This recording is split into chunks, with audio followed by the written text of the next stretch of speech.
किसान विधेयक बिल का किसान और विपक्षी पार्टी विरोध प्रदर्शन कर रहे हैं, जिसको लेकर बीजेपी सांसद मुकेश राजपूत ने जिला पार्टी कार्यालय पर किसानों को समझाने के लिए वार्ता का आयोजन किया, जिसमें उन्होंने कहा कि कांग्रेस के पास कोई चुनावी मुद्दा नहीं बचा है, इसलिए किसानों को बिल के माध्यम से गुमराह करने का काम कर रही है। जो नियमानुसार काम तो वैसे किसी के हो, चाहे सत्ता पक्ष हो चाहे विपक्ष हो, सभी के नियमानुसार तो काम होने चाहिए, वैधानिक काम तो होने चाहिए। लेकिन ये है कि इस सरकार में हम लोगों को अपनी सरकार में भी विरोध, यहाँ इस सरकार का भाव भी है। यहाँ कोई नेता नहीं है, यहाँ कोई नहीं है, कल्चर वीआईपी कल्चर कोई नहीं है।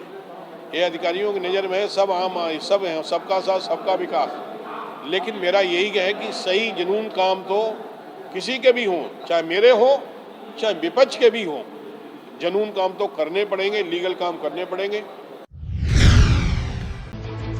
सहारनपुर के रामलीला मैदान में सैकड़ों की संख्या में चल रहे छात्रों का 23वें दिन भूख हड़ताल जारी है।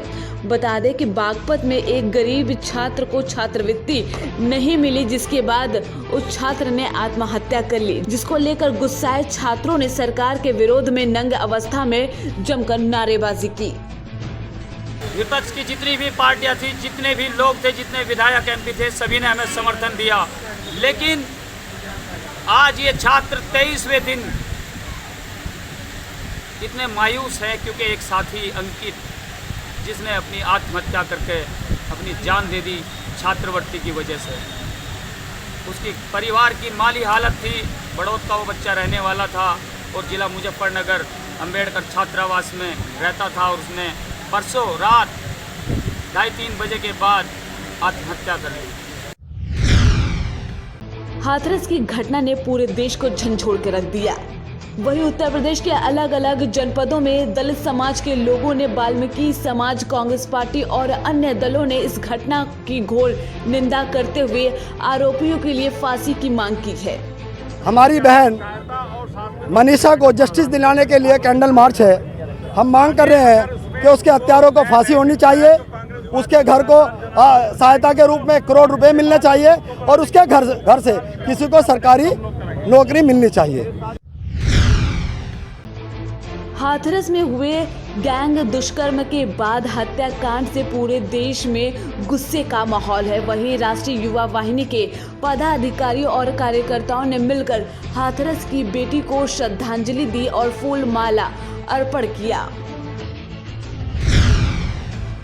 बुलंदशहर सदर विधानसभा उपचुनाव की तारीख आने के बाद राजनीतिक गलियारों में चुनावी माहौल उत्पन्न हो गया है। इसी के चलते बसपा प्रत्याशी हाजी यूनुस ने क्षेत्र में जाकर वोटों की अपील की। आपको बता दें कि हाजी यूनुस पूर्व विधायक हाजी अलीम के छोटे भाई है। हाजी अलीम 10 साल तक सदर विधानसभा पर विधायक रहे।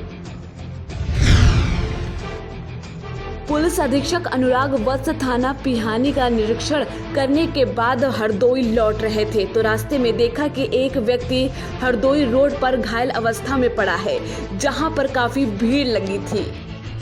पुलिस अधीक्षक ने तत्काल अपनी गाड़ी रुकवा कर घायल व्यक्ति को अस्पताल ले गए और इलाज करवाया। हाथरस गैंगरेप के बाद पीड़िता की मौत को लेकर सपा कार्यकर्ताओं ने कैंडल मार्च निकाला। बता दें, सपा की महिला जिला अध्यक्ष गीता सिंह के नेतृत्व में ये कैंडल मार्च निकाला गया। आज हाथरस में जो हमारी बेटी मनीषा बेटी है, उसको 1 हफ्ते से वो पड़ी है बिस्तर में। उसके साथ इतनी तरीके से बुरी तरीके से उसके साथ जघन्य अपराध हुआ, उसकी ज़बान भी काटी गई। उसके बाद मालूम 1 हफ्ते तक वो उसके FIR तक लिखने को तैयार नहीं थे।